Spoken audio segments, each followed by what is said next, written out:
기후변화와 재생에너지라는 단어는 오랫동안 하나의 담론으로만 존재해 왔습니다.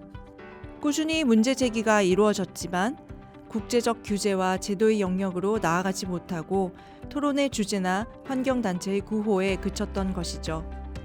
2019년 12월 유럽연합은 세계 최초로 탄소 중립과 재생에너지 확대를 핵심으로 하는 유럽 그린딜을 발표했습니다. 이듬해인 2020년에는 아시아 국가들의 탄소 중립 선언이 이어졌습니다. 그리고 세계 정치와 경제에 가장 큰 영향을 미치는 미국도 올해 새 정부가 파리기후 협약 복귀와 함께 그린 뉴딜 정책을 추진할 예정입니다.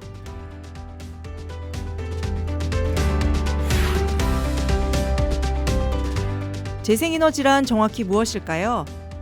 재생에너지는 사용해도 사라지지 않고 자연에 의해 재생되는 에너지를 의미합니다.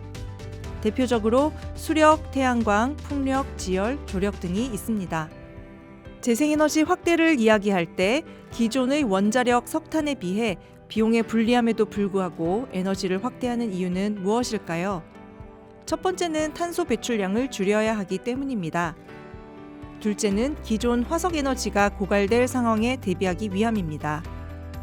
그리고 셋째 이유는 가장 현실적인 이유로서 기후변화 문제가 점차 국가 간 규제의 영역으로 옮겨가면서 탄소 배출 정도가 무역 장벽 혹은 분쟁 요소로 작용할 수 있기 때문입니다. 한국은 나름의 노력을 기울여 왔지만 재생에너지 사용 비율은 여전히 매우 낮습니다. 2019년 기준 세계 재생에너지 발전 비중은 26.6%인데 한국은 6.5%에 그치고 있습니다. 재생에너지 중 지형의 선물인 수력을 제외하고 풍력과 태양광 위주로 재생에너지 비중을 산출해도 세계 평균은 10.6% 수준이나 한국은 5.4%에 그치고 있습니다.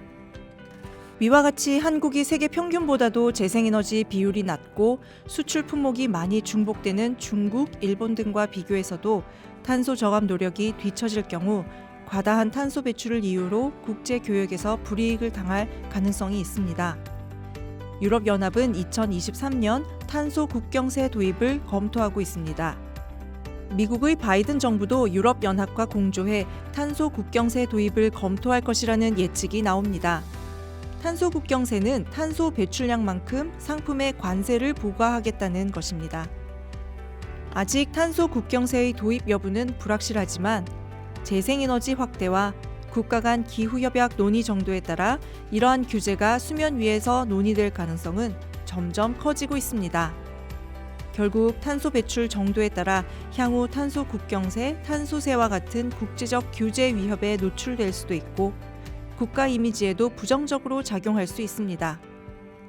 이 때문에 각국이 탄소 중립을 선언하고 있고 이것의 달성 정도가 무역 조건에도 반영될 분위기가 무르익고 있습니다.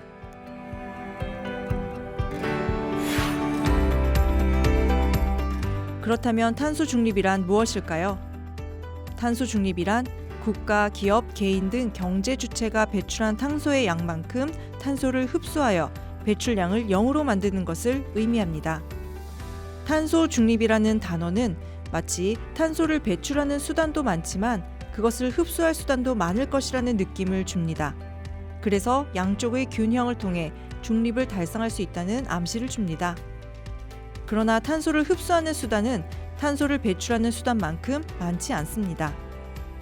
오늘날 산업, 상업, 발전, 운송, 주거 등 거의 모든 분야에서 탄소가 배출되지만 탄소 흡수 수단은 산림자원을 조성하는 사업과 CCUS 기술 외에는 아직 별다른 것이 없습니다. CCUS 기술이란 탄소가 배출될 때 그것을 포집해서 격리하는 기술인데 이 기술은 탄소 배출 저감을 위해 각국이 서둘러 확대하고 있고 한국에서도 육성이 필요합니다. 하지만 CCUS는 탄소 배출량의 일부만 줄일 수 있습니다. IEA는 2019년 에너지 전망 보고서에서 시나리오별로 탄소 감축량을 예측한 바 있는데 이 중 가장 낙관적인 지속 가능 시나리오는 2070년이 되어서야 탄소 중립에 도달한다고 했습니다. 이 시나리오에서 CCUS 기술은 탄소 감축분의 9%를 담당할 것으로 예측했습니다. 물론 9%도 적은 양은 아니고 노력 여하에 따라서는 그 2배까지 흡수할 수도 있을 것입니다. 그렇다고 해도 80~90%의 탄소는 달리 제거할 방법이 없습니다. 나무를 심어 탄소를 모두 흡수하려 한다면 전 지구의 아마존화가 필요할 것입니다. 냉정하게 보면 2050년 탄소 중립은 불가능에 가깝습니다. 다만 그 단어는 대중의 마음을 하나로 묶는 역할을 하는 슬로건이자 탄소를 반드시 줄이겠다는 의지의 표현입니다. 유럽, 중국, 일본이 탄소 중립을 선언했지만 어떻게 달성할 것인지에 대한 구체적인 계획과 방안은 제시하지 않았습니다. BP는 2020년 에너지 전망 보고서에서 탄소 중립을 달성하기 위한 구체적인 시나리오를 제시했습니다. 시나리오의 실현 가능성에 대한 비판이 있지만 이 보고서는 탄소 중립을 실현하기 위해서 무엇을 얼마만큼 줄여야 하는지를 보여줬다는 점에서 의미가 있습니다. 보고서의 넷제로라고 불리는 탄소 중립 시나리오에서 BP는 2050년 탄소 중립을 달성하기 위해서 석탄 사용을 현재 대비 92% 줄이고 석유는 75% 줄여야 넷제로, 즉 탄소 중립이 가능하다고 주장했습니다. 한마디로 화석 연료를 쓰지 않아야 한다는 것입니다. 그리고 그 빈자리를 재생에너지로 대체해야 탄소 중립이 가능하다는 것입니다. 온실가스가 에너지 분야 외에서도 발생한다는 점에서 변화의 폭은 더 광범위할 수 있습니다. 이산화탄소보다 훨씬 강력한 온실가스인 메탄가스의 30% 이상은 소와 양과 같은 되새김질을 하는 반추동물의 소화 과정에서 배출됩니다. 따라서 소고기, 양고기는 물론 우유, 치즈, 버터 등도 줄여야 할 상황이 올 수 있습니다.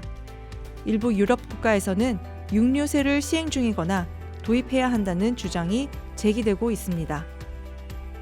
요컨대 탄소 중립은 혁신적인 신기술이 나오지 않는 한 2050년까지는 불가능할 수도 있습니다.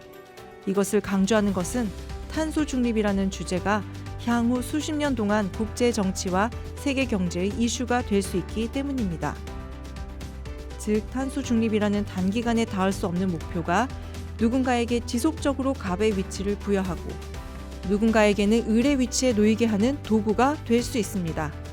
또한 지속적인 문제 제기 하에서 어느 한쪽의 성장 동력과 경기 부양책이 되고 다른 쪽에게 무역 장벽으로 작용하거나 막대한 비용이 될 수 있습니다. 다음 시간에는 한국의 재생에너지가 낮은 이유와 해결 과제를 더 자세히 살펴보겠습니다.